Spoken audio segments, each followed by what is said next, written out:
그 고객은 분명히 그 스토리를 듣기 전에 먹었던 커피와 그 스토리를 다 들은 후에 먹은 커피의 맛을 다르게 느낄 거예요. 이 상품을 고객이 어떻게 인식을 해서 가치를 산정할 것인지까지 생각을 해야 된다는 거예요. 네, 안녕하세요 여러분, 안치훈입니다. 오늘은 정말 중요한 이야기를 하려고 해요. 저는 지금까지 커피를 해오면서 맛있는 커피가 뭘까라는 질문을 되게 많이 해왔어요. 카페 창업을 하면서 고객들을 많이 대해보기도 하고, 로스팅하면서 프랜차이즈에 납품도 해보고, 많은 카페들의 오픈을 돕고, 바리스타 대회 운영 참가도 해보고, 심사도 해봤죠. 그리고 이 전까지는 규모가 있는 커피 회사의 법인 담당으로 근무를 하면서 정말 다양한 매장들의 운영 상황과 거시적인 관점으로 커피 시장을 좀 지켜볼 수 있는 시간들을 가질 수 있었어요. 제가 지금도 커피를 이렇게 잘한다라고 생각을 하지는 않아요. 커피를 하면서 커피를 잘한다는 게 도대체 뭐지? 라는 생각도 되게 많이 하게 되고, 공부하면 공부할수록 정말 어려운 게 커피예요. 그리고 어떤 한 분야를 다른 사람보다 더 잘 안다고 해서 내가 커피를 더 잘한다라고 이야기를 할 수가 없거든요. 커피도 되게 분야가 넓기 때문에 어떤 한 분야의 전문가분들이 계시거든요. 근데 커피 안에서도 내가 전문인 분야에 조금 더 잘 안다고 그거를 가지고 그 사람 잘못했네 라고 생각하면 다른 사람들이 마치 나를 커피를 잘한다라고 느낄 수는 있지만 절대 그렇지 않거든요. 하나만 잘한다고 해서 그 사람보다 커피를 잘한다라고 이야기하기가 굉장히 힘들어요. 그래도 그냥 지금까지 제가 커피라는 한 우물만 꾸준히 파오면서 느꼈던 것들을 여러분들께 좀 공유하려고 해요. 여러분들 커피 루악 다들 아시죠? 저는 이 커피 루악이 되게 브랜딩이 잘 된 커피 중에 하나라고 생각을 해요. 커피를 좀 아신다면은 커피 루악을 분명히 싫어하시는 분들이 되게 많을 거예요. 사실 저도 솔직히 말하면 그렇거든요. 사실 컵 퀄리티만 따진다면 얼마나 맛이 없는 커피인지 아실 거고요. 저는 이제 루악을 재배하는 농장도 다녀왔는데요. 이게 루악을 보통 공급하는 농장들이 우리의 갇힌 사양 고양이들에게 그냥 막 커피를 먹이고 그 커피를 이제 모아서 가공을 하고 생산하기 때문에 루악을 그렇게 좋아하지는 않아요. 근데 아직도 되게 많은 분들은 이 커피 루악을 고급 커피라고 생각을 하고 계시고, 커피를 즐기시는 분들 중에 루악을 좋아하시는 분들이 되게 많아요. 그러면 왜 그분들은 루악을 좋아할까요? 커피 맛을 모르기 때문일까요? 커피가 맛있다라는 거를 다시 한번 좀 생각해 볼 필요가 있어요. 자, 게이샤로 예를 들어볼게요. 게이샤는 이제 품종 중에 하나인데 고품질의 품종으로 바리스타들에게 사랑받고 있는 품종이에요. 게이샤 하면은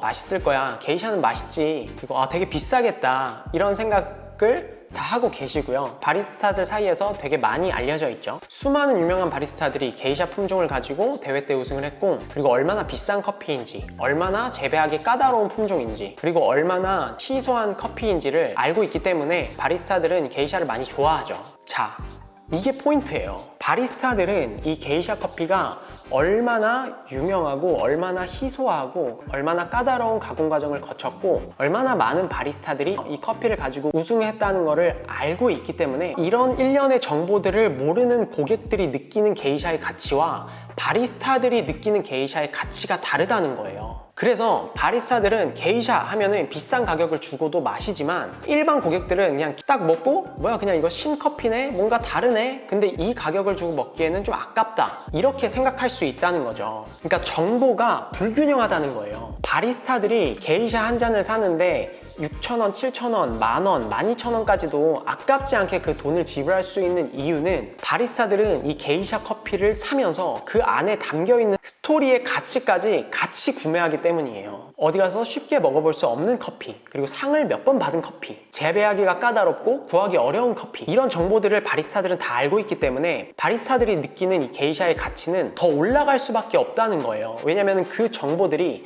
그 가격에 다 녹아드는 거거든요. 그래서 이 커피 한 잔에 비싼 값어치를 주고 구매하는 거를 아까워하지 않아요. 근데 이 정보를 모르는 고객들은 다르게 느낀다는 거예요.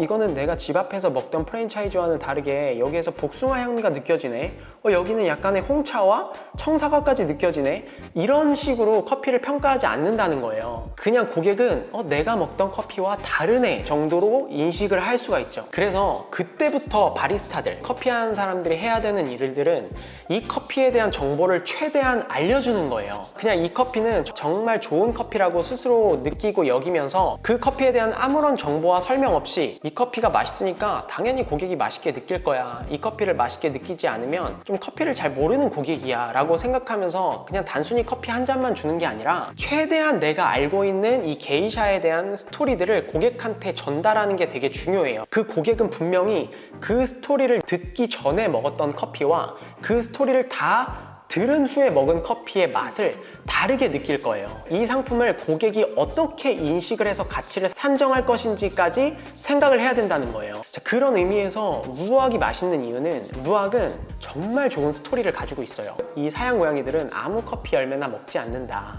사양 고양이들은 정말 품질이 좋고 좋은 열매의 콩들만 따서 먹고, 그런 사양 고양이들이 먹은 좋은 품질의 커피 열매들이 사양 고양이들의 뱃속에서 특유의 발효 과정을 거쳐서 정말 특별한 향미들을 가진 커피로 만들어지게 된다. 그렇기 때문에 이건 되게 희소화하고 특별해서 가격이 비싸다.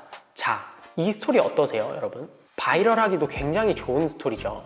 내가 커피를 안다면은 루아 그 커피가 뭐냐면 이런 커피야 라고 전달하기에 딱 좋은 스토리라인을 가지고 있어요. 이 스토리를 들은 소비자들은 아무 커피나 가져다 줘도 루악이라고 생각하고 이 커피를 마시면 그 스토리를 같이 마시는 거기 때문에 맛있다라고 느낄 수 있는 거예요. 그러니까 이 스토리를 듣기 전에는 그냥 단순한 커피 한 잔인데 이 스토리를 듣고 난 후에 이 루악 커피는 완전히 고급 커피가 되어버린다는 거죠. 루악을 산다는 것은 루악뿐만이 아니라 루악에 담겨있는 스토리를 소비하는 거예요. 커피가 맛있다라고 느끼는 건 커피가 아니에요. 물론 이게 두 컵을 놓고 비교해서 어떤 커피가 맛있냐라고 물어본다면 그 중에 맛있는 커피는 고를 수 있겠죠. 그게 전문가들이 하는 일이고요. 이것도 욕먹을 것 같은데, 자, 그럼 어떻게 해야 할까요? 이런 스토리를 전하기 위해 노력해야 돼요. 가능한 한 고객들과 소통할 수 있는 창구를 찾아서 여러분들이 판매하시는 커피의 스토리를 계속해서 알려야 돼요. 고객들에게 조금이라도 이 커피에 대한 정보들을 전달하기 위해서, 또 스토리를 전달하기 위해서 노력을 해야 되죠. 마케팅에 신경을 써야 되고 나만의 채널을 만들어야 돼요. 스토리를 전하지 않고 자신만 알고 있는다면 내가 생각하는 나의 커피의 가치는